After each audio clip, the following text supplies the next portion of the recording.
Hey everyone, it's Victoria Quine here. I'm here with Mustang Felicity, and we're going to be talking about your first time tying your horse. So this is a thing that every horse should know how to do for safety reasons and just for functionality.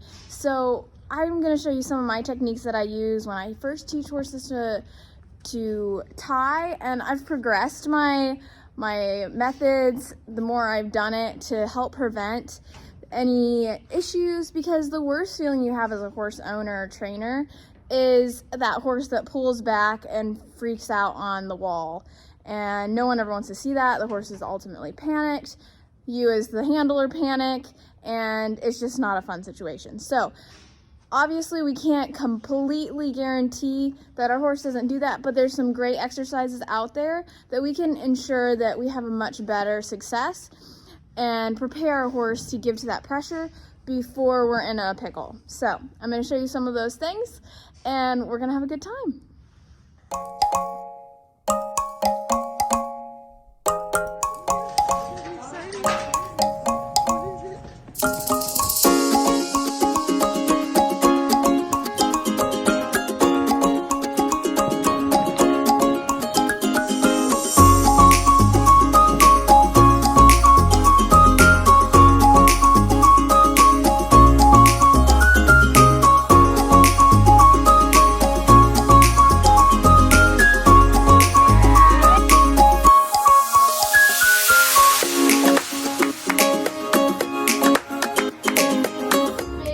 Things that is going to tell me my horse is ready to be tied to the wall is if they can move forward off of pressure.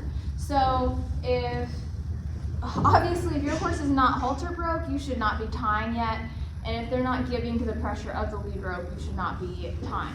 So a couple ways to check for this is if I apply pressure here forward, my horse needs to be able to step forward off that pressure and come. So I want to be able to walk into my horse, ask for that backup off the pressure off of the nose, and then I want to be able to ask that horse to come forward again.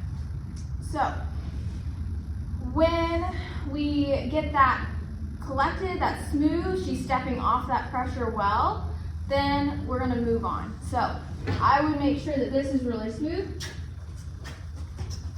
stepping out of pressure. Now I want to make sure if I am standing up here, can I apply this pressure and she gets off of that pressure well? That was really good. All right, the other exercises I like to do with this is, will she yield her hindquarters?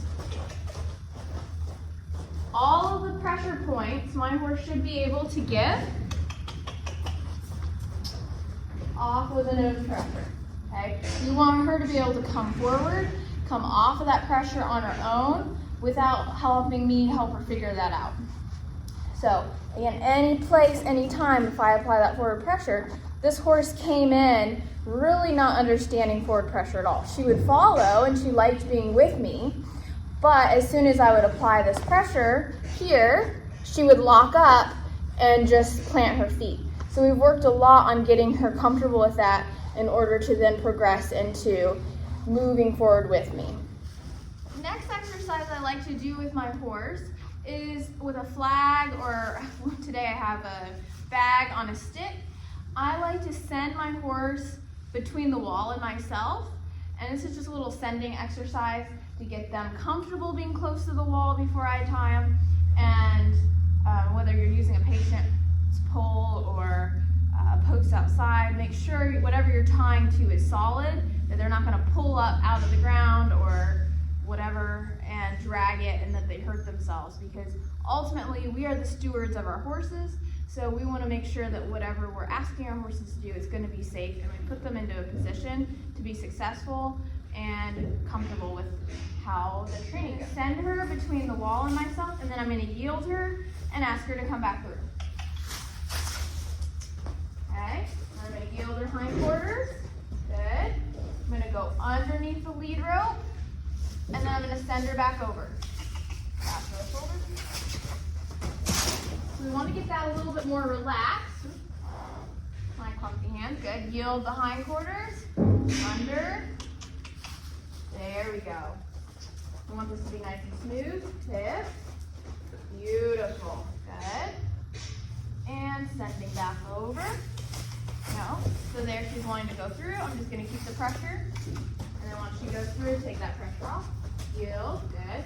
So watch what I'm doing with my body language, because there, instead of just taking that stick and bag towards her hip to move her, I was actually using my body pressure. Because eventually I shouldn't have to use this bag, but this is just an extension to help create some energy and forward momentum. So I'm gonna use my voice first, pivoting, eyes looking at the hip. So there, I would have liked that a little bit sooner, but that's okay. And yield. Okay. The next big thing I like to use before I hard tie my horses is a ring rope. So a ring rope has, like it sounds, a ring on the end of it. And then the other end is just your typical end of a lead rope kind of deal.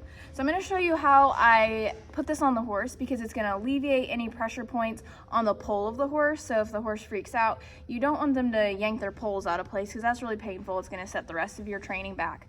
So I like to have a solution to help with this, and I have found that this works really well, because then they're putting their pressure lower and in an area that's not as easy to get out of whack from them setting back if they do choose to do that. Hopefully these exercises help your horse not have those issues. All right, so let's show you how this would work. All right, so first things first, I switched her halter out from the rope halter into a nylon halter. Why I did that is because I'm going to put this rope through the ring of this, and that way it's going to stay centered when she turns from side to side. So instead of having the issue of my horse with that rope halter, how it really pulls from side to side, and then it gets up in their eye sometimes, and the pressure just doesn't stay as consistent as I'd like. So I switched her out to this. Then I'm going to take the end of my ring rope. I'm going to go around her girth area. So let me turn her sideways so you can see what I'm doing here.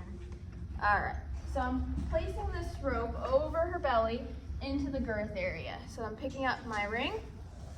I'm going to grab the rest of my stuff. And I did not put a lead rope on her, so hopefully she doesn't decide to leave here. Good girl. I'm going to stick this other end through the ring. I'm going to slide that all the way through. Okay, so again, outer withers back here. You don't need to get this tight, just leaving it loose, and then I'm going to go between her legs.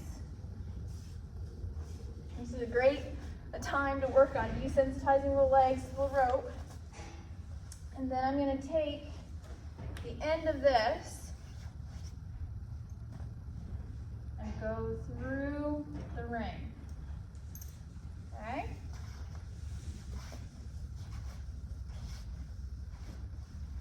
Again, that's what it's going to look like.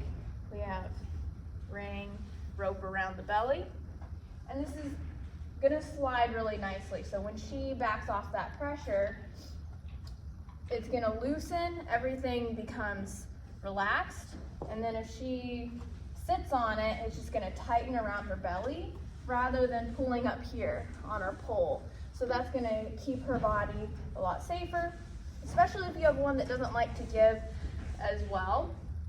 This is a great way that they just don't end up hurting themselves. I don't like that she can get her nose under there. I'm going to snug that up a little bit. So she isn't tied at this point. If she does have a major blowout, this rope can slide back. So I'm just going to reassure that she's okay. Let her know that no one's trying to get her. Good. And then I'm going to ask her again to step over.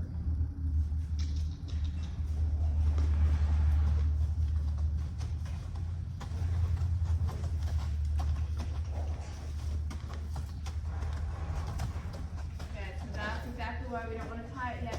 Because once she realizes that she can pull away from that pressure, she should relax and find that ticket. So I just want her to find there we go. Good girl. Here's where I'm gonna come in. Let her know she did the right thing by settling. Girl. I'm looking for her to lick and chew, exhale, blink a couple times, relax her muscles. Right now she's still, and I want to be careful right there. She's a little worried. Good, good girl.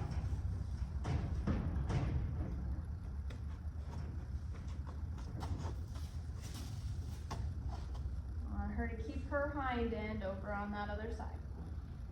Good girl. Okay, I'm gonna come around. So right now she's really skirting over. I'd like to see that turn to be a little more relaxed. She did have a good lick and chew on that one, so that's a good sign. I'm gonna come in, pat her, tell her that's a good man. She was good. She was good. Good girl.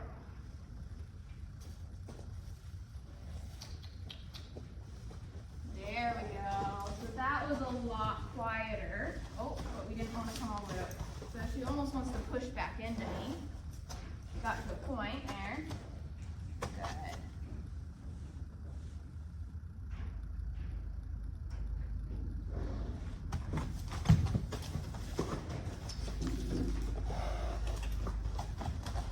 There, I just don't want her to move her hind end towards me.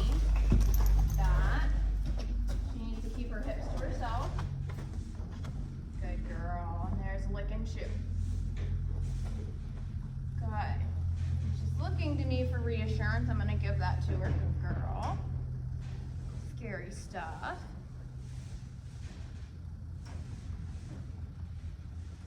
There, she's actually cocked a hind foot on that. Good girl. Okay.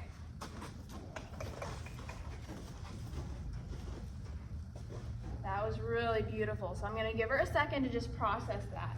So what this is teaching her is that when there's stimulation and scary things, because I mean, obviously bags are really, can be scary, right?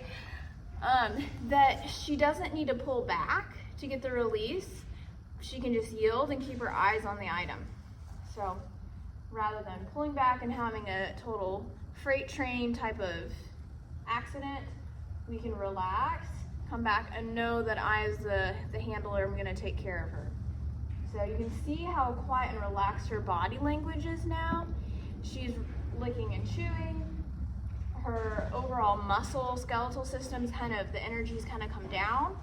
And that's a big change from when she was speeding across. So now what I'm gonna do is that same sending exercise, or a very similar version of that, but I'm gonna go ahead and take my rope and I'm gonna wrap it around my post.